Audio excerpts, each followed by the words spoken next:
Good morning team, my name is Des Victory and welcome to the channel. Today's trip is to follow the old mail coach route from Kingston up the Coorong towards Meningie. It's unlikely we will get that far. If we just look at the map to place ourselves, this is Adelaide, Kingston is down here and we're heading up the Coorong, and I expect to only today get as far as perhaps Salt Creek. We are presently stopped in a little layover point just outside of Kingston. It is here the events of Trooper Pearce occurred. Just as very briefly as I can, Trooper Harry Pearce, based at Kingston in May 1881, arrested a man at White Hut for transport back to the Kingston police station. At this point the prisoner demanded a rest break, but upon being told to remount for the rest of the trip into Kingston, announced he was not going any further, produced a knife and stabbed Trooper Pearce. He dragged Trooper Pearce off into this paddock, left him to die and rode away. A little later, a timber carter came across the scene. He heard a noise and then spotted Trooper Pearce waving a handkerchief out in the paddock. Trooper Pearce was gathered and taken to Kingston for immediate medical attention. Trooper Morris, also from Kingston, went in pursuit of the prisoner and managed to overtake him at Reedy Creek. He was taken back to Kingston, then to the Robe Jail, then to Mount Gambier where he was tried and hung. Trooper Pearce survived for 3 days but died of his injuries, not before his parents arrived from Adelaide on the steamer.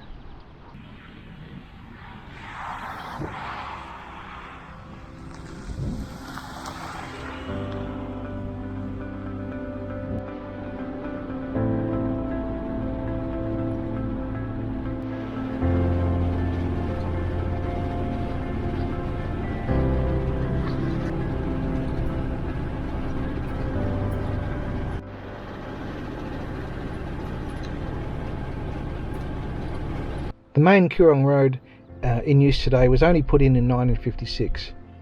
Before that it was the old Coorong road, which happens to follow the mail coach route.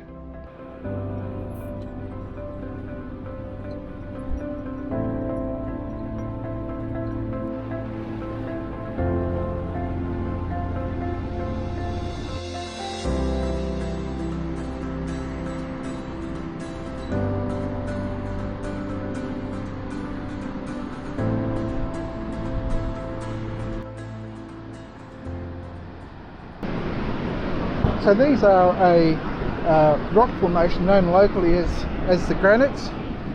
They were meaningful to the local indigenous people as a border between the greater Ngarrindjeri tribe and the Mintank clan.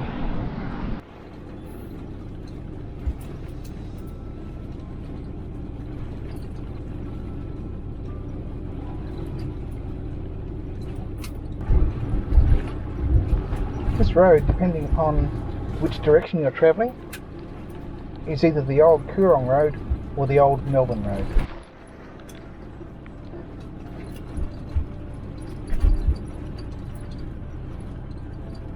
This is White Hut mail station, which was the first of the horse changeovers.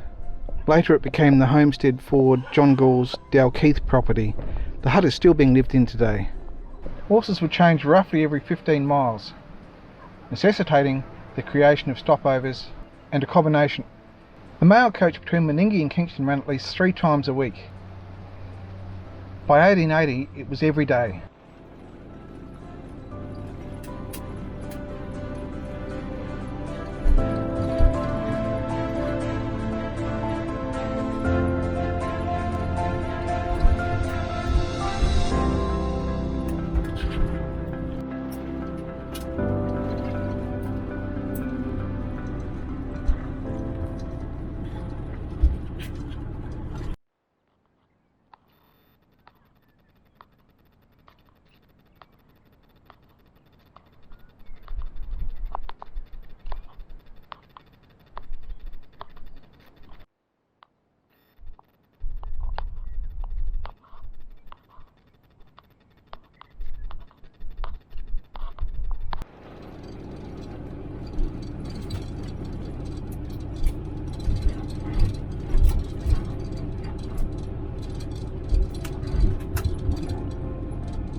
This is the location of She Oak Hut, the next stop up from White Hut.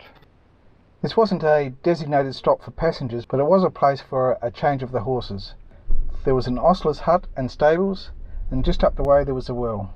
I'm not surprised there's no sign of any infrastructure, but I am surprised there's no marker here. Anyway, we move on.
So we're just walking in. This was the site of Bunn's woolshed.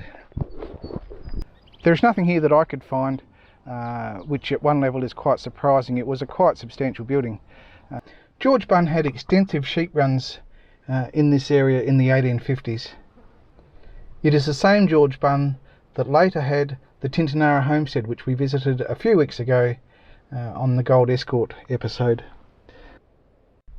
Sheep never did well in this area.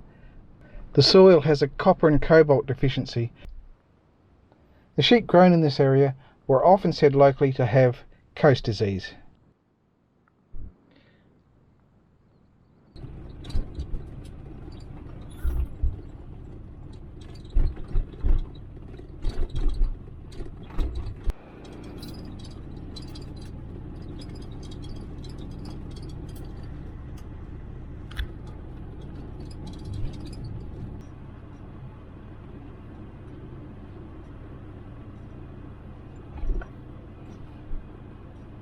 So this doesn't have anything to do with the mail coach route, but it is the 28-mile crossing to the ocean beach, and we might give it a shot.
Okay.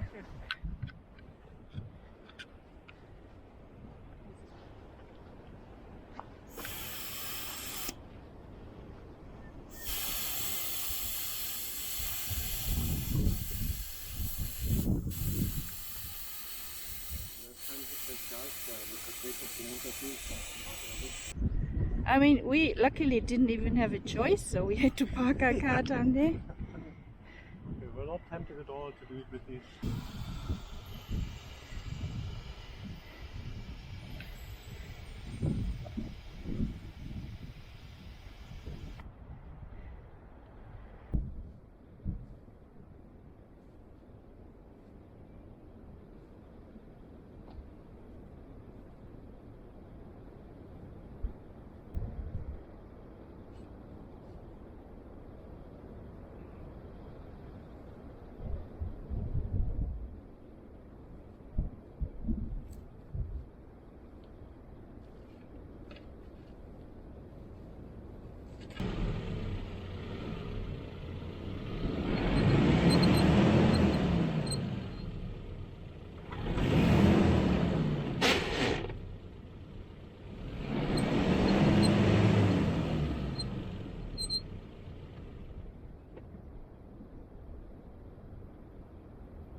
Alright, that was entirely my own fault.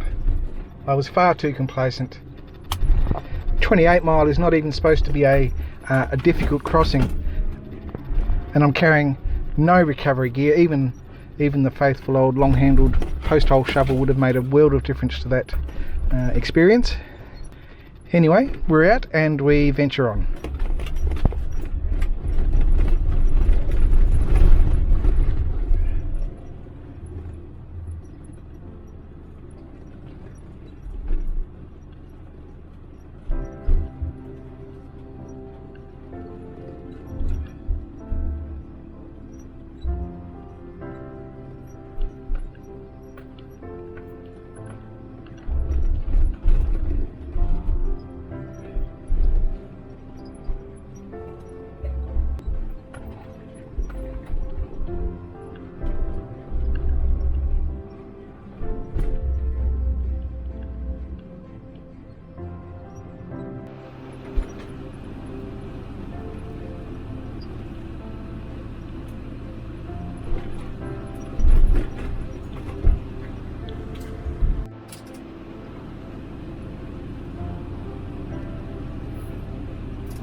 This is the site of the Cooler 2 horse stop and accommodation. The Cooler 2 Hotel was constructed sometime in the 1860s by Duncan McAdam, and that's the same Duncan McAdam that had McAdam's Inn we visited a few weeks ago on the mail route from Narracourt to Kingston. While this was a designated horse change and accommodation provided, even in the 1860s the Cooler 2 Hotel was described as a curious construction, but the hospitality was said to be excellent.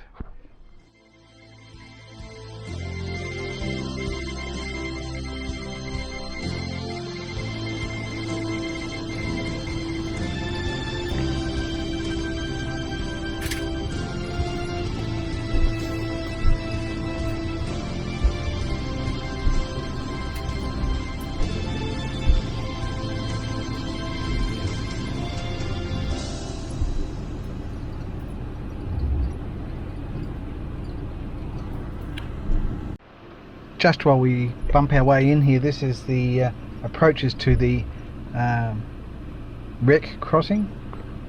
This is the one I'd meant to do. Just to tell the story of the Margate very briefly.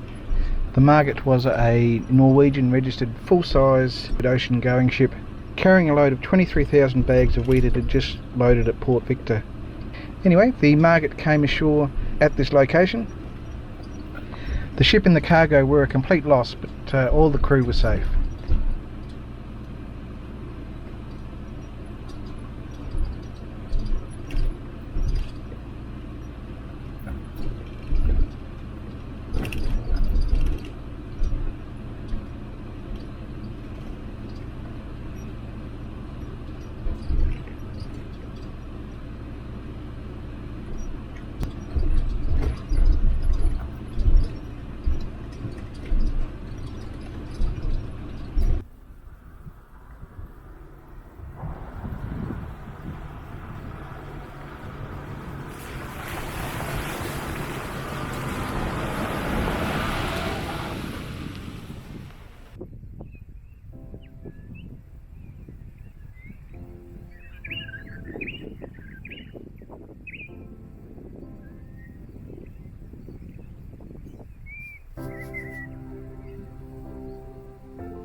This is the next one up, the Kantara horse change. Kantara was owned by John Gall. Kantara provided accommodation to travellers. Coming from the south where we were at the wreck crossing, the track deviated from there to go up the other side of the lagoon than we have come up. Going north, the track continued up the left side of the lake. It was only after 1883, when sandhills blocked the road further north, that the causeway was put in. I remember Kantara as a still working farm belonging to the Jeffries family. These days it belongs to the National Park Wildlife Service, so we won't go any further.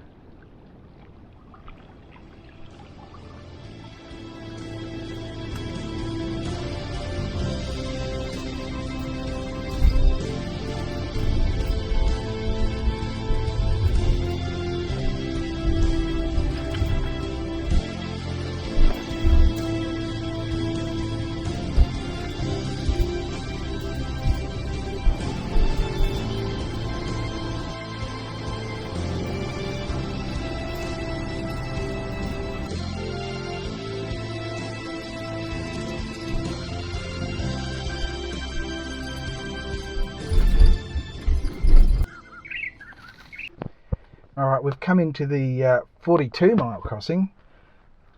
In a previous existence, work life, I used to do this crossing 2 or 3 or 4 times a week. But I haven't done it in a long time, so I'm just wondering if I'll give it another shot now.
I have a theory about the 42 mile crossing.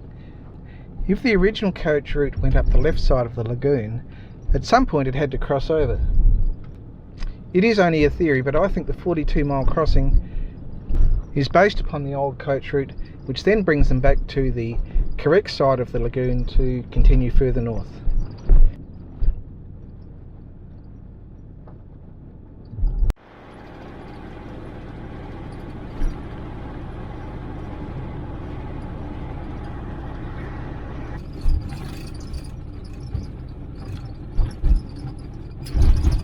So this is Chinaman's Well. Chinaman's Well, it is thought, was established by the Chinese to supply the travelling public with fresh water, and there was a little market garden here as well.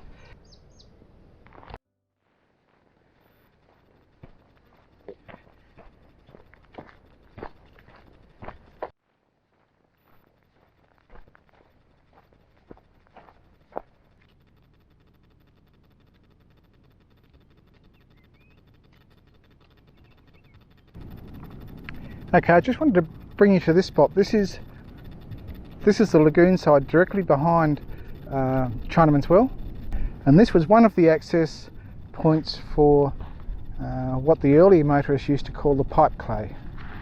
It's not obvious at the moment, but when the water recedes, there is left an avenue of billiard smooth pipe clay, which the early motorists used to detour around the very rough road. And Chinaman's Well is one access point to the pipe clay. There was another, I think, at the 42 mile crossing, and it goes all the way north to Tea Tree Crossing. All of this is only accessible during the summer months.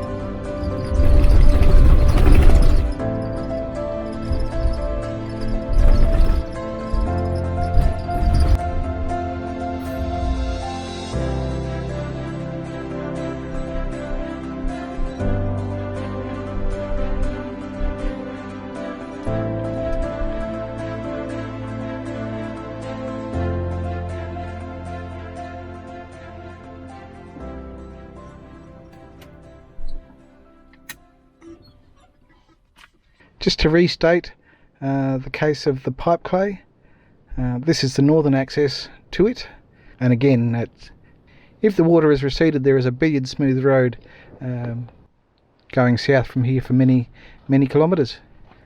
There is also a crossing here. These days it's not possible to drive the pipe clay track. This access point is used to cross to the peninsula.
We are on the old coach road here, perhaps only a couple of kilometres from the last horse change stop we were going to visit for the day.